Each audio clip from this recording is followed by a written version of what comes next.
1980 के दशक की ये बात है। ऑस्ट्रेलिया के प्रधानमंत्री तब होते थे बॉब हॉक। उन्हें खबर मिली कि हैदराबाद के आखिरी निज़ाम उनके मुल्क में रहते हैं। उन्होंने निज़ाम से मिलने की इच्छा जाहिर की। बात प्रेस को पता चल गई। निज़ाम का पता खोजा गया तो मालूम हुआ कि निज़ाम मुकर्रम जाह एक फार्म में भेड़ें चराते हैं। मुकर्रम जाह के पिता उस्मान अली कभी दुनिया के सबसे अमीर शख्स होते थे। जब सवाल किया गया कि हैदराबाद के निज़ाम का वारिस पर्थ में भेड़ें क्यों चराता है, तो मुकर्रम जाह ने जवाब दिया कि इस्लाम के पहले खलीफा अबू बकर भी चरवाहे थे, फिर मैं क्यों नहीं हो सकता। गौर कीजिए, सवाल निज़ाम होने के नाते किया गया था, लेकिन मुकर्रम जाह ने खलीफा से तुलना करके जवाब दिया। उस वक्त तो उनकी इस बात पर किसी ने ध्यान नहीं दिया, लेकिन इस एक लाइन के मायने अगर किसी को पता होते तो इस्लामिक दुनिया में भूचाल आ जाता। नहीं आया, क्योंकि असलियत छुपी थी एक सीक्रेट दस्तावेज में। ये कहानी इसी सीक्रेट दस्तावेज की। नमस्ते, मैं हूं निखिल।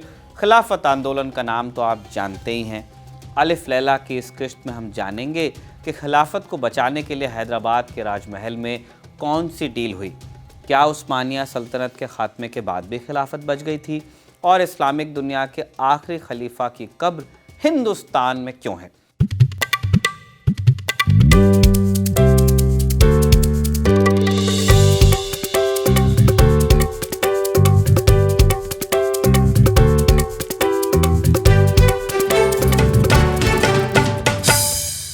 साल 2024 से शुरू करते हैं। हैदराबाद के आखिरी नवाब मुकर्रम जाह की मौत हुई। दिलचस्प बात यह थी कि अरबों खरबों के संपत्ति का वारिस अपने आखिरी दिनों में इस्तांबुल के एक छोटे से फ्लैट में रहता था। इस बात का सिंबलिज्म आपको आगे कहानी में समझ में आएगा, पूरा देखना। इस्तांबुल कभी उस्मानिया सल्तनत या ऑटोमन एम्पायर जिसे हम कह देते हैं, उसका केंद्र था। इस सल्तनत ने 500 सालों तक यूरोप, एशिया और अफ्रीका के बड़े हिस्सों पर राज किया। ग्रेट वॉर, जिसे हमने बाद में फर्स्ट वर्ल्ड वॉर कहा, उसके बाद उस्मानिया सल्तनत का अंत हो गया। मुस्तफ़ा कमाल अतातुर्क की लीडरशिप में तुर्की, या जब तो तुर्की कहते थे उसे, एक रिपब्लिक बन गया। ऑटोमन सुल्तान गद्दी से उतार दिए गए। अब हुआ यूं कि ऑटोमन सुल्तान सिर्फ सुल्तान तो नहीं थे, वो खलीफा भी थे। खलीफा का मतलब रिप्रेजेंटेटिव। 632 ईस्वी में पैगंबर मोहम्मद साहब की मृत्यु के बाद उनके उत्तराधिकारियों को खलीफा कहा गया। एक तरह से ये दुनिया भर में सुन्नी मुसलमानों के सबसे बड़े नेता थे। कुल मिलाकर बात ये कि उस्मानिया सल्तनत के खात्मे के बाद भी खिलाफत तो कायम रही। अतातुर्क को मालूम था कि खिलाफत को ख़त्म करने पर बड़ा रेजिस्टेंस हो जाएगा, इसलिए उन्होंने आखिरी ऑटोमन सुल्तान मोहम्मद के चचेरे भाई और प्रतिद्वंदी अब्दुल मजीद द्वितीय को खलीफा बनाया। अब्दुल मजीद के पास कोई सत्ता थी नहीं, थे लेकिन दिल से शासक ही। वही प्रवृत्ति थी, कला में दिल लगता था, पेंटिंग करते थे, क्लासिकल म्यूज़िक सुनते थे। अतातुर्क को उनसे कोई ख़ास खतरा था नहीं, लेकिन पैगंबर मोहम्मद के उत्तराधिकारी होने के नाते उनके पास एक सिंबॉलिक ताकत तो थी। इस कारण उन पर बड़ी ख़ास नज़र रखी जाती। अतातुर्क को शक था कि अब्दुल मजीद कोई न कोई साजिश रचेंगे। लिहाजा एक रोज़ उनके प्रधानमंत्री ने तुर्की की नेशनल असेंबली में खड़े होकर कह दिया कि अगर कभी भी कोई खलीफा इस देश के भविष्य में हस्तक्षेप करने का विचार अपने दिमाग में लाएगा तो हम उसका सिर काटने में संकोच नहीं करेंगे। महज 6 महीने बाद ही अब्दुल मजीद को देश निकाला मिल गया। उन्हें और उनके परिवार को ओरिएंट एक्सप्रेस ट्रेन पर बिठाकर स्विट्ज़रलैंड भेज दिया गया, और इसी के साथ ख़त्म हो गई वो खिलाफत जो 1300 साल पहले शुरू हुई थी। खिलाफत के खात्मे का पूरी दुनिया में विरोध हुआ। सबसे बड़ी मुखालफत पैदा हुई हिंदुस्तान के मुसलमानों के बीच। भारत में खिलाफत आंदोलन को महात्मा गांधी का भी सपोर्ट था, लेकिन खिलाफत की मदद करने वालों में सबसे रसूखदार और सबसे ताकतवर नाम था निज़ाम मीर उस्मान अली का।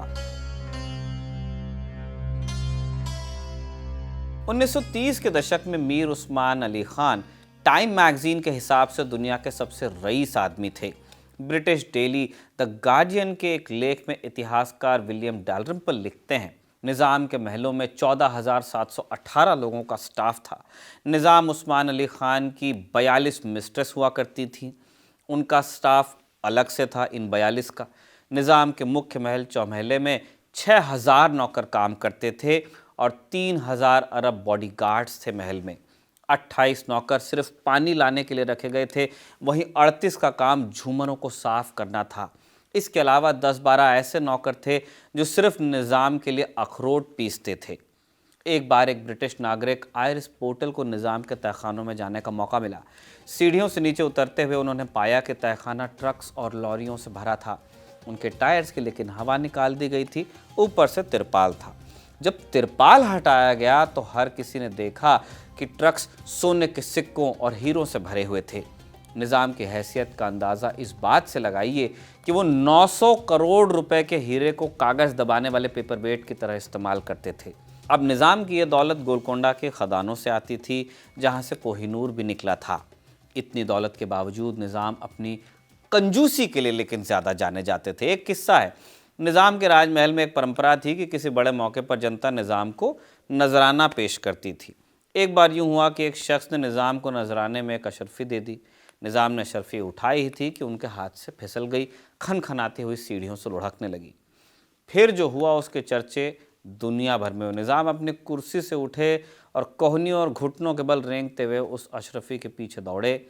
अशरफी सीढ़ियों से नीचे खड़े एक शख्स के पैरों से टकरा कर रुकी, तो तब भी निज़ाम ने उसे पकड़ा और अपनी पोटली में डाला। निज़ाम के ऐसे तमाम किस्से कंजूसी के हैं, लेकिन इसके बावजूद इस्लामिक दुनिया में निज़ाम का ओहदा काफ़ी बड़ा था। तमाम मुस्लिम राजघरानों से उनके संबंध थे, देश ही नहीं विदेशों में भी। ऑटोमन राजघराने से भी दोस्ती थी। लिहाजा 1924 में जब खलीफा अब्दुल मजीद का परिवार फ्रांस जाकर बसा, यहाँ उनके रहने का इंतज़ाम हैदराबाद के निज़ाम ने ही किया। खलीफा का परिवार जिस महल में रहता था उसका किराया निज़ाम देते थे। निज़ाम खिलाफत को दोबारा कायम करने के लिए भी भरपूर समर्थन दे रहे थे। तुर्की में तो ये सब होना संभव नहीं था, लिहाजा इस दोस्ती से पैदा हुआ एक विचार, खिलाफत हिंदुस्तान में, हैदराबाद में। खिलाफत आंदोलन के एक बड़े नेता हुए शौकत अली। अली ब्रदर्स वाले शौकत अली हैं। आपके भाई मोहम्मद अली जौहर का जामिया मिलिया इस्लामिया की स्थापना में बहुत बड़ा योगदान था, लेकिन ये कहानी फिर कभी सुनाएंगे। अभी के लिए लौटते हैं खिलाफत आंदोलन में। शौकत अली भाग ले रहे थे खिलाफत आंदोलन में। गांधी जी के असहयोग आंदोलन को भी समर्थन उन्होंने दिया था। बाद में ऑल इंडिया मुस्लिम लीग से ये जुड़ गए और आप जिन्ना के सहयोगी भी हुए। शौकत अली ने हैदराबाद रियासत और ऑटोमन्स के बीच गठजोड़ बनाने के लिए एक आइडिया दिया, जिससे खिलाफत को मजबूती मिलती। ये आइडिया था एक शादी का। खलीफा अब्दुल मजीद की एक बेटी हुई शहजादी दुर्रुशहबर। इनकी शादी निज़ाम के सबसे बड़े बेटे और उनके वारिस आज़म जाह से करती गई, जिससे ऑटोमन्स का दुनिया के सबसे अमीर मुस्लिम परिवार के साथ एक करीबी रिश्ता कायम हुआ। इस शादी का एक गहरा राजनीतिक मकसद था, जिसे इस्तांबुल की तुर्की सरकार से लेकर बम्बई के उर्दू अखबारों तक हर कोई समझता था। शादी से पहले ही तुर्की सरकार ने अंग्रेज़ों को चेताया कि एक खिलाफत बनाने की साजिश चल रही है, जिसे लंदन बहुत देर से समझ पाया। दिल्ली में सर चार्ल्स वॉटसन, जो कि अंग्रेज़ सरकार में पॉलिटिकल सेक्रेटरी थे, उन्होंने लिखा, हैदराबाद दरबार में पूर्व शाही ऑटोमन परिवार की एक राजकुमारी का होना साफ तौर पर परेशानी की बात है।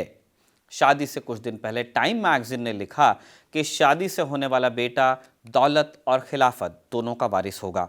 उसे असली खलीफा घोषित किया जा सकता है।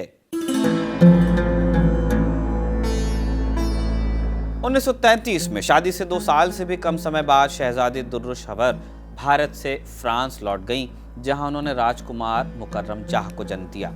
मुकर्रम जाह का पालन पोषण हालांकि हिंदुस्तान में हुआ। 1948 में हैदराबाद रियासत के विलय के बाद वो भी विदेश चले गए। खिलाफत का क्या हुआ? इस सवाल का जवाब एक सीक्रेट दस्तावेज में कैद था, जिसका पता 21वीं सदी में जाकर चला। ऑस्ट्रेलियाई लेखक जॉन जबजीकी अपने किताब द लास्ट निज़ाम में बताते हैं, ब्रिटिश लाइब्रेरी के पुराने दस्तावेजों में उन्हें एक लेटर मिला। यह लेटर हैदराबाद में British political resident sir Arthur Lothian ने लिखा था। लोथियन ने लेटर में लिखा कि खलीफा अब्दुल मजीद ने अपनी एक वसीयत बनाई थी, जिसे अंग्रेज़ों से छिपाने की कोशिश की गई। ऐसा क्या था इसमें अगले खलीफा की घोषणा की गई थी। 19 नवंबर 1971 को निज़ाम को भेजे एक लेटर में अब्दुल मजीद लिखते हैं, मुझे भरोसा है कि इस नए रिश्ते का पहला बेटा खलीफा का पद और हैदराबाद का शासन दोनों संभालेगा। ये बेटा और कोई नहीं, खलीफा अब्दुल मजीद के पोते मुकर्रम जाह थे। उनके लेटर का एक ही मतलब हुआ कि खलीफा ने चुपके से अपने पोते के जरिए भारतीय उपमहाद्वीप में ऑटोमन खिलाफत को फिर से कायम करने की योजना बनाई थी, और इस प्लान में दुनिया के सबसे अमीर आदमी यानी कि निज़ाम भी शामिल थे। इस योजना का एक महत्वपूर्ण हिस्सा हालांकि एक और था। खलीफा अब्दुल मजीद ने कहा था कि मरने के बाद उन्हें हिंदुस्तान में दफनाया जाए। हिंदुस्तान में आखिरी खलीफा की कब्र के क्या मायने हो सकते थे, ये बताने की अलग से ज़रूरत नहीं। यहाँ से इस कहानी में अब हम महाराष्ट्र के औरंगाबाद पहुँचते हैं। संभाजी नगर हो गया अब नाम। ये इलाका कभी हैदराबाद रियासत का हिस्सा था। औरंगाबाद की एक तहसील है खुल्दाबाद। यहाँ सैकड़ों सूफी संतों को दफनाया गया है और यहीं पर एक छोटी सी पहाड़ी पर एक मकबरा भी है, लगभग 15 मीटर ऊंचा और 8 मीटर चौड़ा। ऊपर बड़े तुर्क शैली के गुंबद के साथ जालीदार खिड़कियां और चारों तरफ मेहराबें हैं। बीच में जहां कब्र होती है वो जगह खाली है। ये कब्र आखिरी खलीफा अब्दुल मजीद के लिए बनाई गई थी। जैसा पहले बताया, अब्दुल मजीद यहीं दफन होना चाहते थे, लेकिन उनकी ये ख्वाहिश पूरी नहीं हो पाई।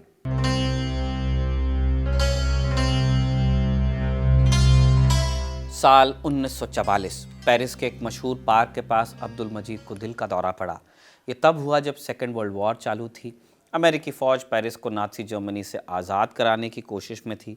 भारी गोलीबारी के बीच अब्दुल मजीद को दिल का दौरा पड़ा और उनकी मौत हो गई। वो हिंदुस्तान में दफन होना चाहते थे, लेकिन अब तक दुनिया बहुत बदल चुकी थी। हैदराबाद के निज़ाम उन्हें हिंदुस्तान लाना भी चाहते थे, लेकिन भारत में हिंदुओं और मुसलमानों के बीच बढ़ते तनाव को देखते हुए, आप ध्यान दीजिए कि ये पार्टीशन की बात हो रही है, उन्होंने खलीफा के शव को हिंदुस्तान लाना ठीक नहीं समझा। इसके बाद खलीफा के परिवार ने कोशिश की कि उन्हें तुर्की ले जाया जाए, लेकिन तुर्की की सरकार ने इसकी इजाज़त नहीं दी। लिहाजा अब्दुल मजीद पेरिस में ही दफनाए गए। 1954 में उनके अवशेष सऊदी अरब के मदीना ले जाए गए, जहां उनकी कब्र आज मौजूद है। खिलाफत की आखिरी निशानी इसी के साथ ख़त्म हो गई। खलीफा के पोते मुकर्रम जहाँ को अगला खलीफा बनाने का सपना था, लेकिन वो भी पूरा नहीं हो पाया। 1948 में हैदराबाद के विलय के बाद मुकर्रम जहाँ इंग्लैंड गए। उनकी माँ यानी खलीफा की बेटी दुर्र-शवर 92 साल तक जिंदा रहीं। साल 2006 में लंदन में उनका इंतकाल हुआ। तुर्की की सरकार उन्हें अपने देश लाना चाहती थी, लेकिन उन्होंने ये कहते मना कर दिया था कि जब उनके पिता को इजाज़त नहीं दी गई तो उन्हें क्यों मिले। मुकर्रम जहाँ 1967 में अपने दादा की मृत्यु पर निज़ाम हुए, लेकिन खलीफा की पदवी पर उन्होंने कभी दावा नहीं किया। 1971 में भारत सरकार ने उनकी निज़ाम की उपाधि को भी समाप्त किया। 1973 में मुकर्रम जहाँ वेस्टर्न ऑस्ट्रेलिया जाकर बसे, जहाँ उन्होंने 2 लाख हेक्टेयर का एक फार्म खरीदा, उसमें भेड़ें पालीं। 2 दशक यहाँ बिताने के बाद 1996 में वो इस्तांबुल गए। वहाँ ऑटोमन खिलाफत के उत्तराधिकारी ने बाकी की ज़िंदगी उसी शहर के एक छोटे से अपार्टमेंट में गुजारी, जहाँ कभी उनके पूर्वज शासन किया करते थे। इसी के साथ अलिफ लैला का ये एपिसोड कंक्लूड होता है। ये शानदार एपिसोड आपके लिए लिखा था कमल ने और इसे रिकॉर्ड किया था इरशाद ने। आप देखते रहिए खबरगांव।